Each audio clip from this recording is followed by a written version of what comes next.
let's make it clear. Yeah. It's not about whether you were dating Janice or not. It is what it is.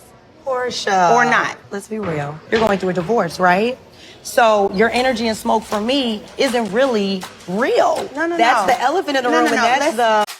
Hey guys, welcome back to my channel. It's your girl, the Brooke Ashley, and today we are here to discuss The Real Housewives of Atlanta, Season 16, Episode 13. And before we get into it, let me start off by saying that this is Drew's season. I think that Miss Drew Sidora plays the Housewives game really well. She is able to handle herself under pressure because the way she gathered everybody up in this episode quickly and swiftly, I said, yes, ma'am. And the fact that she is everybody's storyline is screaming that she deserves the first chair at this reunion. Now, Miss Shamia, I have to low-key whack you again because I'm sorry, Miss Mamas, this one-sided beef between you and Drew looks really crazy and really silly. Again, Shamia, you're clicking down and it's disappointing because I had such high hopes for you, but I don't know what you're doing. And Porsha, we need to talk because you made absolutely no sense in this episode. And Drew packed you up swiftly, okay? The way Drew gathered you just as calmly as possible, you couldn't take it, so you walked off like you always do. But guys, I enjoyed the episode. I have a lot of thoughts. So without further ado, let's get right on into it because you guys already know that we don't have a minute to spare. Now we open up the episode at Shamia's house. Shamia's in her garage with her daughter Shia. They're looking at the donations to give to the people of Grenada. We all know that they're sending relief and aid to the hurricane victims, right? So I think it was so cute that Shamia is teaching her daughter the importance of giving. And she says that while her daughters are blessed, she wants them to know that it's important to pay it forward. And she's right, because I was always taught that you're blessed to be a blessing. So Shamia, while you're losing me with this whole Drew stuff, I will always be with you when it comes to giving and having a big heart. Like, I love that about you. So now Kelli comes over, and I have to say, I love the way Kelli and Shia embrace in this moment.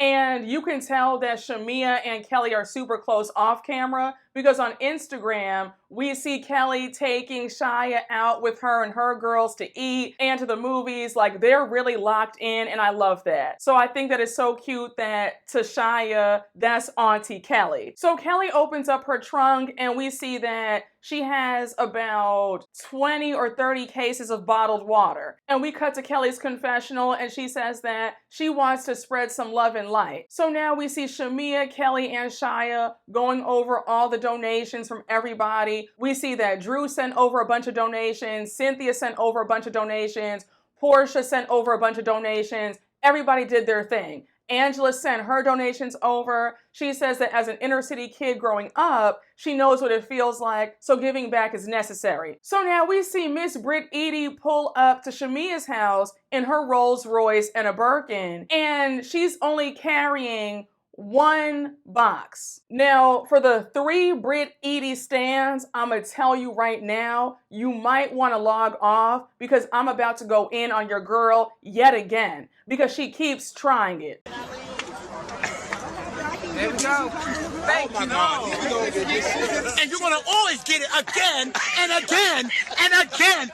So at first when I saw this, I'm like, okay, obviously, Brit has more boxes in that Rolls Royce because Rolls Royces are not small cars, all right? They can fit quite a lot of stuff, and Brit does not have kids, so it's not like she has car seats in the back, so that whole back seat is free, right? So anyhow, Brit rolls up with this half-empty box, hands it to Shamia, and Shamia pulls out 2 packs of Charmin toilet paper and a box of Kleenex. So you spent a whopping total of $12.99.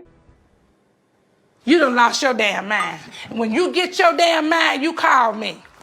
Now, in case you did not watch the episode, you might think that I'm exaggerating, but I promise you that's what I saw pop up on my screen. To say that you're cheap is an understatement. You have a very stingy spirit, because the fact that you really thought in your pea brain that that makes sense. You didn't even go to Costco or BJ's and get some toilet paper in bulk. You could have gotten a 20-pack of toilet paper. And you sounded even crazier in your confessional when you said, well, I got the text from Shamia on such late notice, so I grabbed what I could and I donated. Excuse me? I don't care if somebody gave you 3 days notice. You can do better than that. Girl, this gave that you already had that toilet paper in your home and you threw it in a box and say, here you go. And I'm sorry, it's giving that you and your husband really don't have it like that. That money's kind of tight, because the blogs are saying that allegedly the country club is suing y'all for $10,000 because you didn't pay them. You didn't even pay the event planner / decorator. You still owe her $1,700. And now you pull up and donate $12 worth of toilet paper? Ladies, may we get a word? Hide the money, y'all. There's poor people around. With your broke ass. You're on The Real Housewives. The whole premise of the show is about rich women. Everybody did their part, and I'm pretty sure that everyone else also sent in a check with their donations. But you come in here with a half-empty box of toilet paper and some Kleenex, and you want to think that you did something. Brit, if Bravo does have you back on for season 17, you need to step it up, because this ain't it. And I could not stop screaming at Shamia and Kelli's reactions. They were both like, is this it? Kelli was like, do you have some more stuff? And the way you sat up there and lied, you were talking about, oh yeah, girl, I have so much stuff. I have somebody else coming shortly to bring some more stuff over. And Shamia was like, well, they better do it right now because we have the truck coming within an hour. So if you have somebody coming, have them come now. Again, another lie. You know good and damn well that nobody else was coming to bring anything over. That was it. And also, Brit, if I were you, to save myself from embarrassment, I would have whipped my phone out, gone on Instacart, and had them bring more stuff to Shamia's house. I would have had $1,000 worth of donations at Shamia's house within a half hour. Instacart is right there, so there's no excuse as to why you show up with a half-empty box in the first place. I don't care what anybody says. Brit and her husband don't have it. They're on this show pretending, and they're being found out in real time. Now, Shamia really had me screaming when she said, I see what you did, Brit, because these boxes for Grenada are bare and naked. So now Brit brings up that tacky event and she's like, did you guys have fun? Did you enjoy yourselves? And I don't know why Shamia and Kelli lied. They were like, oh yeah, we had a nice time. I said, you did? Nobody was fed. You got that shapewear in a messed up box. And Shamia, you were barking like a dog at one point. So what fun did you have? Let me know. So Kelli's like, well, did you have a good time, Brit? So Brit says, oh yeah, I had a good time, but I was super stressed though because I had the worst experience with my event planner because it was not a representation of how I do things. I said, again, what we're not going to do is blame somebody else for your poor choices. Because I'm sorry, Miss Mamas, the event planner put you on blast on TikTok because she said, first of all, she was not hired as the event planner. She was hired as the decorator. And then she went on to say that she was uncomfortable with how you were okay with not feeding people. She said, I would never. And you still haven't paid her. You and your husband still owe her $1,700. So not too much saying that you had a bad experience with her. No.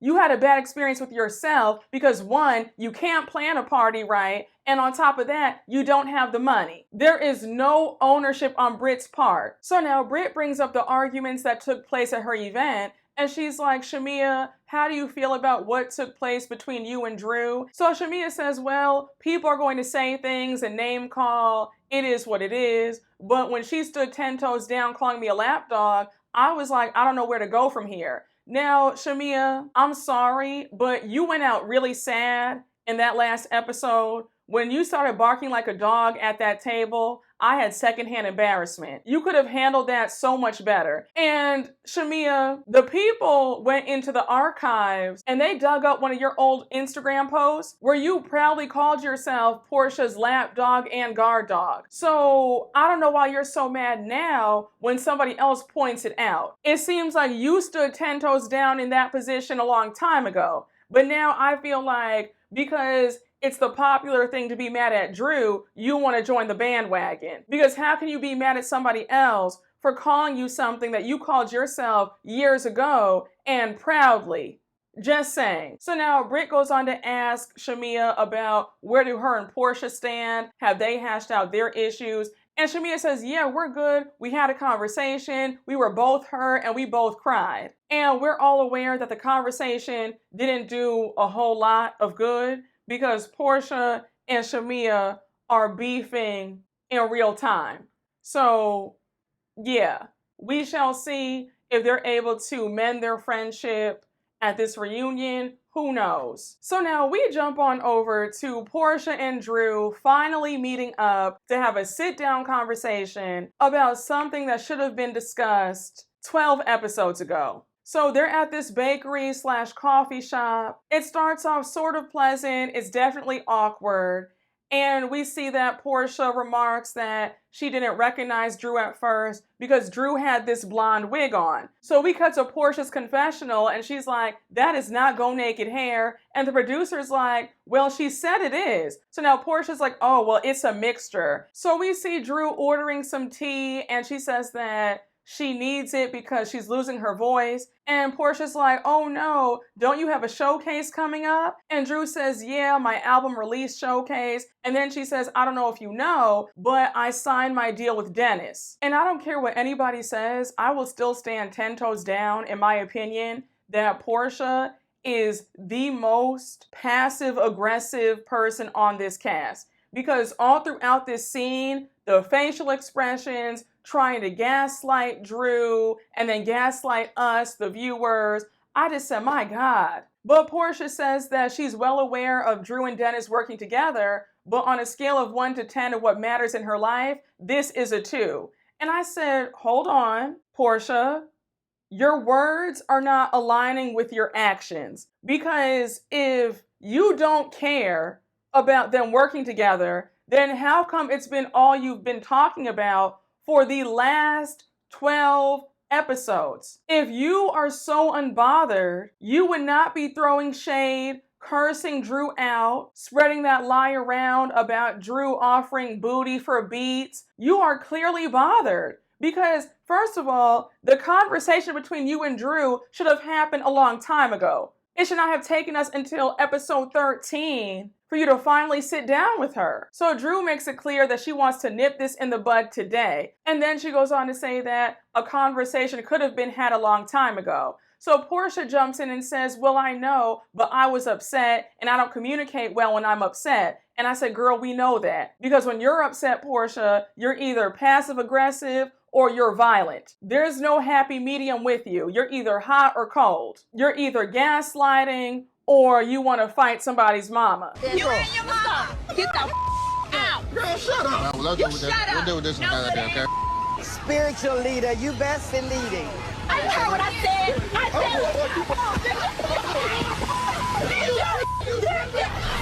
I think what's bothering me about Porsha this season is the fact that we all know that Porsha can be really fun. And to see her appear so miserable and so petty and so nasty for no reason, it's very off-putting. And I feel like, Porsha, you were better off sitting this season out and coming back season 17 where you'd probably be in better spirits. But your attitude this season sucks. And I hope that you clear it up at the reunion because like I said in a previous recap, I used to like Porsha a lot. But over the last 2 years, between the way she got with Simon, no accountability about that spinoff show, and now her attitude this season, I'm just not seeing it for Porsha. And I want to see it for her because like I said, I used to like her. So now Porsha brings up how Drew filmed with Dennis. She talked to Dennis about it. And then she goes on to say, yeah, I know you were promoting your music, but he told me that he wanted to clear his name about you and him being together. So Drew's like, wait, what? And Porsha's like, don't say what, it's out there. And I said, but Porsha, why are you even bringing that up? You know it's a lie. We know, you know, everybody knows that Drew and Dennis are not together like that. Nothing romantic happened. Drew said out of her own mouth, Dennis is not her type. She prefers biceps over bellies. So Drew says, when I hear things like that, I get uncomfortable because that's not real at all. So you have Porsha making faces. And I said, Porsha, can you ever be mature? Because Drew is defending herself and not letting you sit there and lie on her, now you want to make faces? And the Porsha fans always get upset, but Porsha is not good when it comes to resolving conflict. She's very passive aggressive. She's very immature. When you don't say what she wants to hear, she resorts to childish antics. So Drew says, I know that you mentioned me and Dennis filming together. We're here to clear the air about that, but you've been filming with Ralph. So now Drew goes on to say how Angela told her the other day about Shamia and Porsha filming with her estranged husband. And of course, Porsha's in that confessional lying. She's like, no, that's not what happened. I came to meet with Shamia and Shamia was already meeting with Ralph. I said, you will not sit here and play on our intelligence because we all know how reality television works. And we know that you and Shamia cooked that up to have a moment. If you want me to believe that you had no idea that Ralph was going to be there for that scene, then I have some beachfront property in Iowa to sell you. Just admit that you were being petty. And Drew even says, it's feeling petty, it's feeling very tit for tat. And of course you have Porsha being nasty, and she's like, well, I'm sure it does sting and trigger her because she tried to sting and trigger me. First of all, let's break this all the way down. For the last time, Drew making music is an actual storyline. Since Dennis is producing her album and they're working together, Porsha, of course, he's part of her storyline. Them filming a scene together is them working together. They are not talking about you whatsoever. You and Shamia filming with Ralph is a completely different ball game. But you are trying to compare apples to oranges and it's not landing. Drew is simply working with Dennis. That's it, that's all. And you see how Porsha will quickly throw out a rumor and a lie? Because when she said, well, Dennis told me that he's not the one because you have somebody else that you're dating. I think his name is Black. And I just said, Porsha, here you go again. You can't help yourself. Your main goal is to destroy Drew, and I just don't understand why. I'm not understanding why you hate this woman so much. So Drew's like, you mean my friend? We're not dating, that is not my man, that's my friend. So now Porsha says, I'm just not understanding, why would you let these rumors of Dennis and you dating linger if you're dating Black? And I said, for the last time, the only person letting the rumor linger about Drew and Dennis is you, Porsha. And I just don't like the way you feel like you're getting over on the audience because we can all see what's happening. And Porsha, the way you kept antagonizing Drew throughout this conversation, I just said, oh my gosh, you are determined to paint Drew out to be this villain. And I was so annoyed when you said, you know, I'm being met with aggression and anger. And I said, who's aggressive and who's angry? Because Drew is cool, calm, and collected. Drew has not even raised her voice, not one time in this conversation. You're the only one getting mad, making faces, rolling your eyes, you know, being petty. I just said the only person who's aggressive is you. And then when you said, it's kind of annoying, I just want to be good, I said you don't want to be good. Because if you did, you would have resolved this a long time ago. We would not be going on 13 episodes with you still talking about this. So Drew makes it clear that she's not dating anybody. She says, I would not try to jeopardize the future of my kids. I'm not dating. So Porsha's being smug and she's like, well, people do date while going through a divorce. And I just said, but Porsha, Drew has made it clear that she's not dating anybody. Just leave it alone. So Porsha says, well, I wasn't finished. If you say that you're not dating Black, that's none of my business. And when I tell you that Drew was ready for Porsha because she was like, well, we could talk about how the streets are saying that you're dating Future. Now, one quick thing. Was anybody else confused with how production bleeped out Future's name in this scene? Because in the trailer, we clearly heard Future's name being said.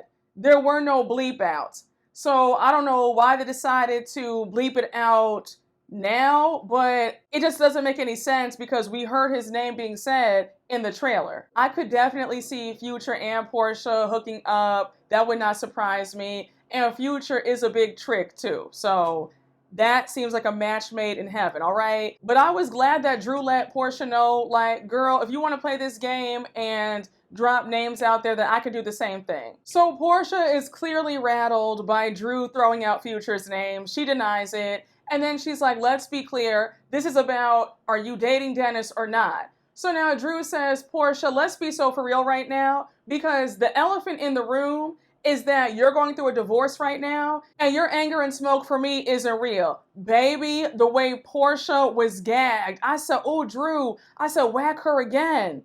I'm just scoot on over and let you whack him. Get him again. Get him for me.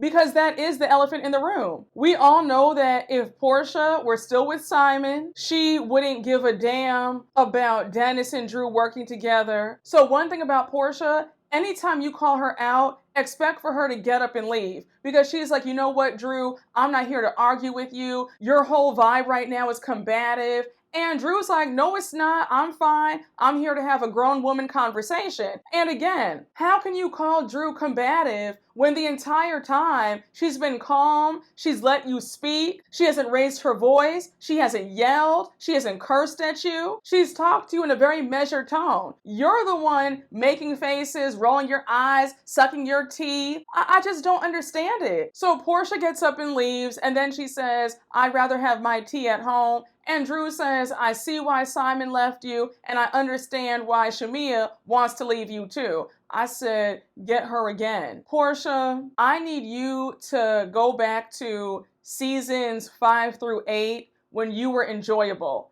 because this Porsha is just unbearable. And the fact that you're trying to drag out a non-issue for 13 episodes further proves my point that you don't have a storyline. The way Porsha got up and left like that, if I were Drew, I would never speak to her again. I'd pay her dust every time I saw her. There'd be no other attempts to make peace. Just leave me alone. When we see each other, don't say anything to me. I won't say anything to you, and let's keep it there. But Porsha being unwilling to make peace with Drew just shows that she's grasping at straws. Now, this short scene with Kelli at home and her daughters, I'm not going to hold you guys.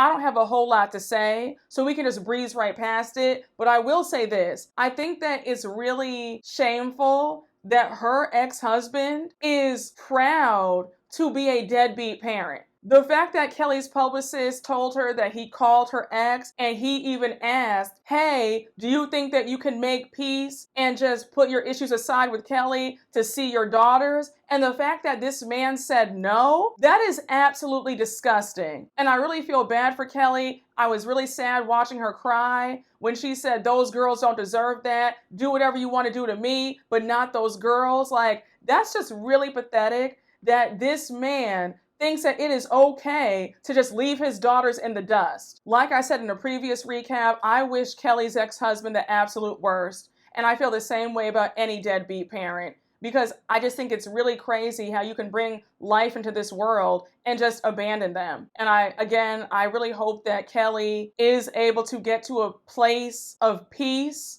with this whole situation. But on the plus side, it does look like her daughters are well adjusted and they're happy. So that speaks a lot to Kelli's parenting and just her as a person, because thank God they seem like happy kids despite dealing with a messed up father. So now it's the day of the trip. Everybody's at the airport. And I thought it was funny to see Phaedra and Cynthia talk, because we all know that when they first joined the show, Phaedra was just so nasty to Cynthia and they never really got close. I will never forget that reunion when Phaedra told Cynthia that she was selling pipe dreams to girls and taking their money, and then Cynthia said, win a case.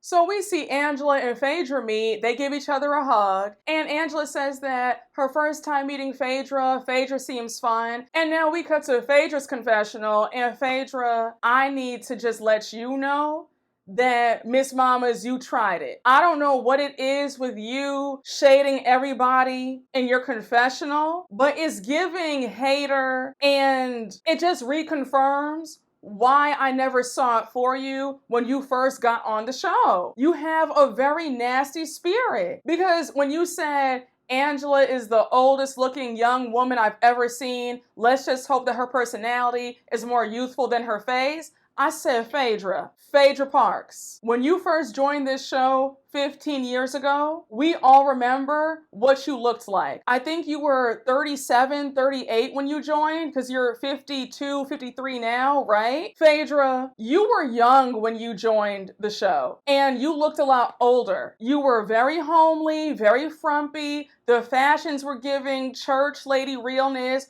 with that little, I don't know, swoop hairstyle from the 1950s. I don't know what that was, but there was nothing youthful about you when you first joined the show. And I understand that now you're tapping into your inner baddie. That's great, but don't sit here and act like you didn't look at least 10 years older when you first joined the show. However old Angela is, however old you think she looks, she is a beautiful woman. That body is snatched. The waist, where is it? Okay, like, she looks good. And I just find it funny because you're the same woman who quit Married to Medicine because they were a bunch of mean girls. So they're mean girls over on that show, but you get back on Housewives and you're trying to shade folks' looks and being ageist when you're older. I'm confused. So now the ladies touch down in Grenada, and we find out that Shamia's bags never left Atlanta. So she has no clothes, no luggage. Now, Shamia crying about not being able to have fresh underwear and she has no clothes. My first thought was, Shamia, you have the resources to do some shopping in Grenada. Get some more clothes, sis. Go shopping. Make it work. So now they're in the vans on their way to the resort, and we see Phaedra asking who's beefing with who, where's the beef? And I said, you just touched down in beautiful Grenada, and the first thing on your mind is who's beefing with each other? Are you okay? Of all the things to ask, like, that's not weird to you? And I get it, you're on a show, but my God, that would not be the first thing on my mind to ask who's beefing with who. Like, damn girl, enjoy the view. So Angela says, well, Drew's got all the beef right here. And now we cut to Phaedra's confessional, and she says, I don't know a lot about Drew. I know that she was a child actress or something. She was in a lot of black movies, I think. Was she in Soul Plane? And I just say, girl, why are we trying to shade Drew about being in black movies? And also, Phaedra, for you to be a woman who empowers other women, why are you trying to shade another woman about her career in the entertainment industry? And I'm confused as to why you don't like Drew, because I caught the shade that you were throwing in the last episode when you came back, calling her Drewzilla, and then saying, oh, I had no idea that she liked hot dogs. I thought she wanted tacos. I don't understand why you're already coming in with all this smoke for Drew.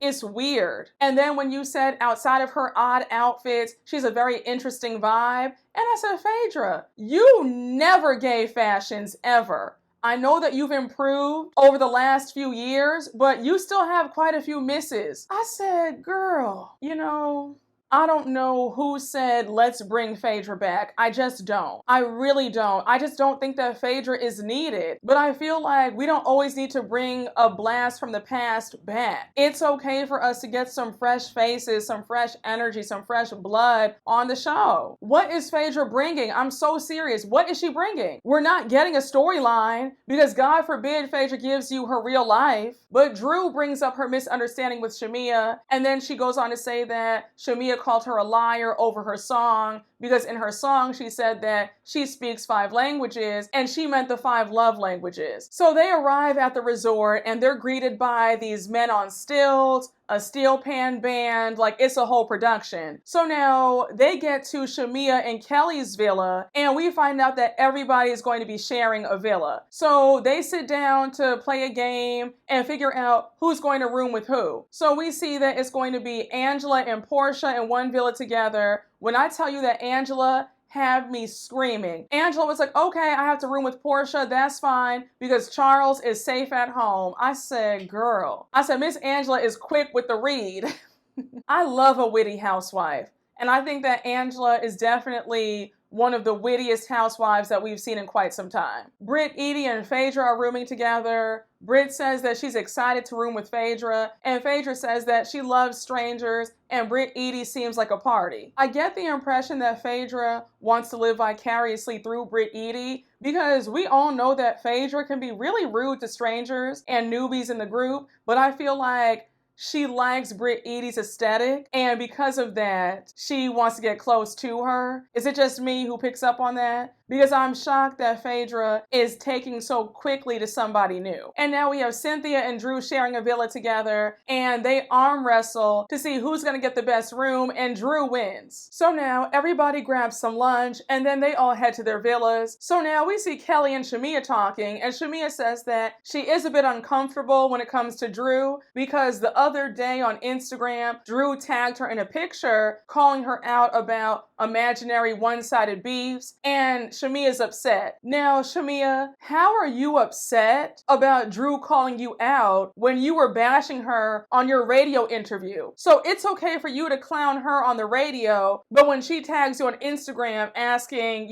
what's good, now you're mad at her? And you sounded delusional saying that Drew's pretending, that you guys don't have beef. I said nobody's pretending. The only person who has an issue is you, Shamia. And like I've said many times before, beef includes two people. Both sides have to be beefing. It's not beef if only one side is upset. You have beef. You have the issue, not Drew. And then you calling her Drew Nokio. I said, girl, you want to call her a liar when Bravo hired the biggest liar back on the show. Got it. So now we see Drew and Cynthia in their room, and Drew decides to give Cynthia the better room. She'll take the room with the twin beds. Now, personally, I wouldn't do that because Drew has taken a lot of crap so far in this group. Enjoy yourself, enjoy the vacation, and take the better room. And also, sis, you're a full-time cast member, and Cynthia is now a friend of. She'll be okay if she's in the room with the twin beds. Push the beds together, she'll be okay. So they sit down to talk on the balcony, and Cynthia is bringing up astrology. She's asking Drew what's her sign, and I think Drew says, I'm a Taurus, and Cynthia says, oh yeah, my boyfriend is a Taurus. He's so loyal and affectionate. And Cynthia, it's no shade, but do you have an issue with being single for like 5 minutes? Because ever since we've been introduced to you, you seem like you need a man at all times. Because it seems like every time you turn around, Cynthia has a new husband, a new boyfriend, a new fiance. And I'm like, Savannah, slow down. It's gonna be okay. And then when you went on to say that you want to keep things private, I said, Cynthia, you talk about this man in every interview. You talk about him all the time on your podcast with Crystal, but yet you want to keep it private? Because one thing about me, I am the definition of moving in silence. I'm not saying a word, okay? But either be private about your new man or just show the world. I mean, I saw an article that showed who your man is. I think his name is Le Prince or Prince. He's a musician from Amsterdam. That's all I know. But yeah, you can't have it both ways where you want all this privacy, but then you still want to talk about him every chance you get. But Cynthia goes on to say that he's younger than her. He's 39 and he always wants to get it in. And I said, Cynthia, God bless you. I guess in 6 months' time, we'll hear about how you guys are engaged. Girl, just get a prenup. If you decide to walk down the aisle for a third time, please get an ironclad prenup, okay? That's all I'm gonna say about that. But Cynthia goes on to ask Drew if she's dating people, and Drew says no, she's not dating, but she does have some friends. So now Cynthia's like, oh, well, friends with benefits? And Drew's like, no, there are no benefits. Like, my estranged husband is crazy and petty. So now Drew brings up her meetup with Porsha the other day, and she says, yeah, the meeting only lasted about 15 minutes before she walked out. So now Drew brings up how she found out prior to their meetup that Porsha had filmed with Ralph. And she's like, what was your intention? Was it to be petty? Was it to be hurtful? Because there's no reason for you to film with him unless it's to bash me. Now, Cynthia, here's where I have to get you together. And I'm also tired of Cynthia being another person who's Switzerland. Cynthia loves to just stay in the middle, stay neutral. It drives me insane. Because Cynthia, when you said, oh, well, Porsha will get her lick back, you guys are both even, I said, what are you talking about? I was so disappointed in Cynthia when she said that. I said, Cynthia, these are not the same things. Porsha was dead ass wrong. Drew and Dennis are working together. That is why they filmed a scene together, because it is a working business relationship. Porsha meeting up with Ralph, that was nothing but hate and being spiteful and petty. What do you mean Porsha got her lick back and you guys are even now? I said, Cynthia, you are too mature and too seasoned to sound so silly. So they arrive at the restaurant, and Angela informs everybody that it's actually her wedding anniversary. So now Brit interjects and she brings up the naked man who was outside. She's like, did you guys see him? He was butt-ass naked. So now Phaedra interjects and she says, yeah, I wanted to see his dingling. And I said, who says dingling in 2025? I've never said that. And no offense, Phaedra, but since you think that you're a city girl in your head, and still in your 30s, nobody says dingling. It's giving freaked out grandma. You claim that you're still out here in these streets, you're still a young girl, so why are we using such an old-fashioned term that nobody says? And I'm sorry, Phaedra, but it's giving very thirsty, very desperate energy that you're that pressed to see a random naked man outside. So Porsha says maybe he's a masseuse, and Kelli says, yeah, maybe he does happy endings. So Porsha's like, oh, I've never gotten one before, and Kelly's quiet. So they're all like, wait, Kelli, do you get happy endings? And from the looks of it, it's clear that Kelli does. And on the after show, Kelli confirmed that you slip an extra little, bill under the table and you can get one too. And I just said, okay, Kelli, girl, do what you gotta do. Kelli is giving that you're watching a bit too much Brazzers, okay? Because what do you mean we're out here getting all these happy endings? So Kelli's asking everybody how they're enjoying themselves on the trip so far, and then she says that the goal is to bring the group back together. And on top of that, she wants to reset the energy between Shamia and Drew. So Drew starts things off and she says, Shamia, if you do have an issue, I would love to clear it up and hear you out. So Shamia's already super defensive and she says, well, I wanted to clear the air, but at Brit's event, you stood 10 toes down and calling me a lapdog. And then you went on Instagram saying that we have an imaginary beef. And I said, Shamia, you are truly reaching, because you know, as well as I know, that you really don't have any grounds to be upset. We've seen you call yourself a lapdog on Instagram years ago. And two, it is an imaginary beef. You're the only one beefing. So Drew says, when you go back and take information that's incorrect, that's why I called you a lapdog. So Shamia says, well, a lapdog would not have invited you to her session. So Drew says, again, you told wrong information, so that's why I called you a lapdog. Again, I'm so over this whole conversation about the joke that Drew made about how her royalties could pay for Polaris College. Like, let's move on. That was said how many episodes ago and we're still talking about that? That's why I keep saying that these women owe Drew a check, because they've been dragging these non-issues out for the last 12 episodes. So Shamia says, you're damn right, I ran it back. I don't do fake friendships. So when I tell you Drew had Shamia gagged yet again, she says, okay, well, a hit dog will holler, and Shamia is livid. I said one thing about it, Drew is going to always find a way to call Shamia all sorts of dogs. So Shamia's going off about how she's not going to talk to anybody who keeps calling her a dog. And Drew's like, well, she was barking at the table at Brit's event. So I mean, and I said, yeah, Shamia, what do you expect? And like I said before, the secondhand embarrassment jumped out. Because why are we doing this? It was a cheap stunt. It wasn't funny. It fell flat. It was stale. It was tired. And it made you look stupid and goofy. So now Porsha jumps in to defend Shamia for the first time ever. And she says, Shamia's upset because you called her a lapdog. She's insulted and she wants an apology. And I said, Porsha, you do know that Drew is well aware of why Shamia's mad. I just don't like the way the women try to sun Drew. they act like she's their punching bag and they think that she's an easy target, and she's actually not. So now Angela jumps in and she says, Shamea, we take offense when we have an intimate conversation with you and you run and tell it bad. So now Phaedra jumps in defense of Shamea and she says, but in all seriousness, do you honestly expect to have an intimate conversation when you're talking about her best friend? So Angela turns to Porsha and she says, Porsha, let's be clear. Nobody is prying about your friendship. There are grievances that Shamea holds against you that she's told us. So you know Shamea's not trying to have any more drama between her and Porsha. So she's like, wait, tell me about these grievances because Porsha and I already had a conversation and y'all make it seem like I'm talking to you about her and I'm not. Most times it's a response. So now Porsha jumps in and she's like, well, I find it odd that everybody's coming to Shamea about our friendship but not coming to me. And I said, well, there's a reason for that, Porsha. You get mad whenever somebody questions you about anything, and especially when it comes to delicate matters about your friend, feeling like you don't support her. So that's why they tiptoe around you and they go and ask Shamea.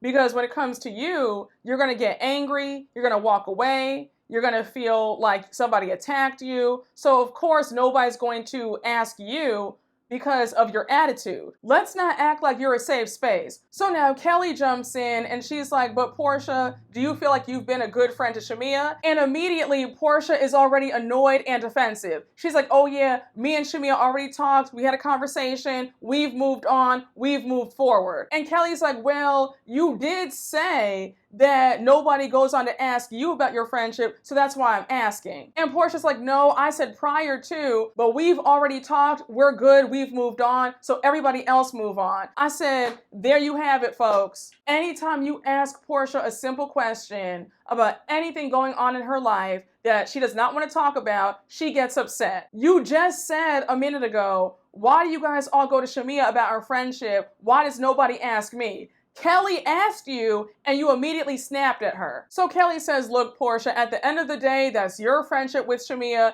If you guys have moved on, then we all need to move on too. And I say, yes, please do that, because trying to talk to Porsha is like talking to a brick wall. Just move on for everybody's sake, please. So all of a sudden, Kelli singles out Drew and she's like, Drew, you have an issue with everybody at this table except for Cynthia. So Drew's like, what? And I said, Kelli, what are you talking about? Drew and Angela are close friends. They don't have any issues. And also, I had no idea that you had an issue with Drew either. You guys have barely interacted all season long. Who knew you guys have problems with each other? And Kelli, I'm sorry, but you're giving lapdog energy when it comes to you want to be up under Shamea. So because Shamea's mad at Drew, now you want to have beef with her too? You just sounded ridiculous saying that Drew has an issue with everybody at the table. And again, that's not even accurate, because if we're being honest, most of the cast has an issue with Drew, not the other way around. Drew actually wants to be at peace with everybody on the cast, but they don't want to be at peace with her. So ask everybody else why they have an issue with Drew. Don't ask Drew why she's the issue. They're making her the issue because she's their storyline. So Drew says, look, I don't have an issue with Porsha. Porsha obviously has the issue with me. And now Porsha jumps in and says, Drew, no, I don't want an issue with you. And I said, you don't, Porsha? You could have fooled me, because all throughout the season, every time Drew has tried to make amends, try to talk to you, you've paid her dust. When you guys had that sit down scene earlier in the episode, you left after 15 minutes. So for you to say, you know, I don't want an issue with you, you obviously do. And that's what I mean when I say that Porsha likes to gaslight her cast members and the audience, because she's playing in our faces. So Porsha does acknowledge that she has not handled this whole situation in the best way, and that she did handle herself poorly at Shamea's party in the first episode. So Drew says, well, I want to thank you for acknowledging that. That means a lot. And Porsha says, that's what you call growth. And I said, girl, don't give yourself too much credit, because you need to be saying I'm sorry to Drew for how you spoke to her at Shamea's birthday. So now Porsha says, Drew, I don't have this great expectation of a friendship with you, especially when you threw out that rumor about me and Future.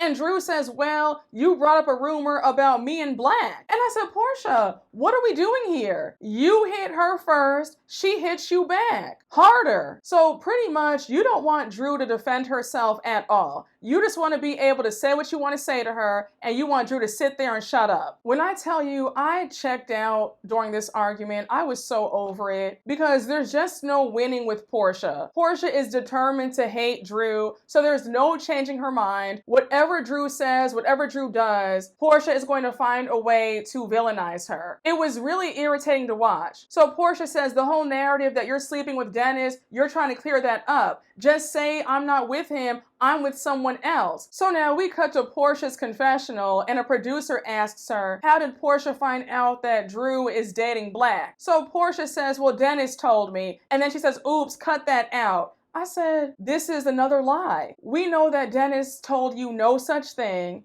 and I'm confused. Dennis told you that they were sleeping together and Drew wanted him, but then he told you that she's seeing somebody else and not him. Which one is it, Porsha? You know, I'm really tired of the lies. I'm tired of the gaslighting. I'm tired of her playing the audience like we're stupid. So this whole argument is just going nowhere. It's Porsha and Drew going at it. And Drew's like, how would you feel if people had said that you were sleeping with Ralph? That's how I felt when you said that I was sleeping with Dennis. So now Porsha says, I'm just so tired of hearing Drew talk about Dennis. Girl, just marry Dennis and do Pilar's baby hair. I said, oh my gosh, for the last time, Drew does not want your baby daddy. Let this lie go, for the love of God. And Drew is only talking about this because you keep talking about this every chance you get. She's just trying to set the record straight that she has never been involved with your baby daddy. That's it, that's all. So pretty much there's no resolution. And Kelli interrupts. She's like, guys, enough, let's stop it.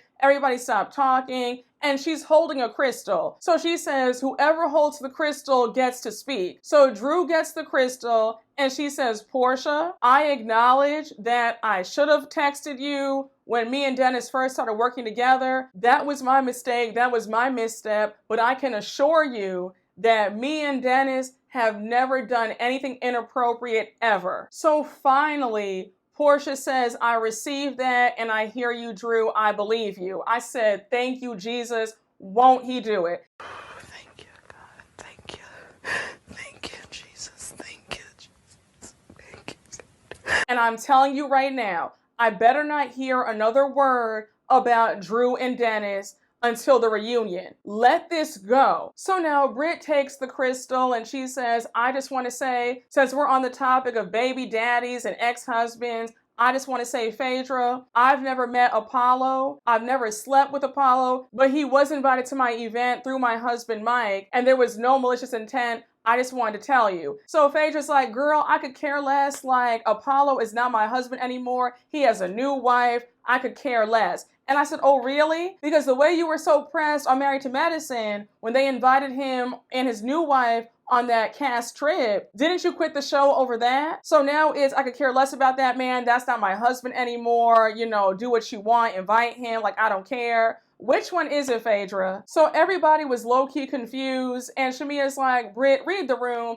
Ain't nobody talking about that. But we are talking about how you had no food at that event. But now Kelli interjects and says that she loves this conversation. She's happy that they've all hashed out their issues. And now they all toast to a good rest of their trip. And that's where the episode ends. Now, guys, I really did enjoy this episode.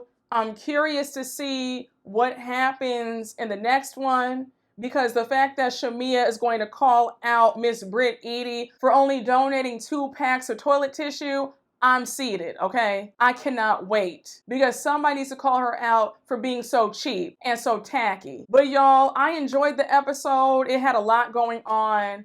And yeah, I hope you guys enjoyed my recap. Thank you all for being so patient with me, because you know your girl is outside in these streets, honey. The summer is my season, but just know that I got you, okay? But again, guys, thank you all so much for watching. Thank you all for listening on the podcast. And you already know what to do. Please make sure to like, comment, and subscribe, and I will see you all later. Bye.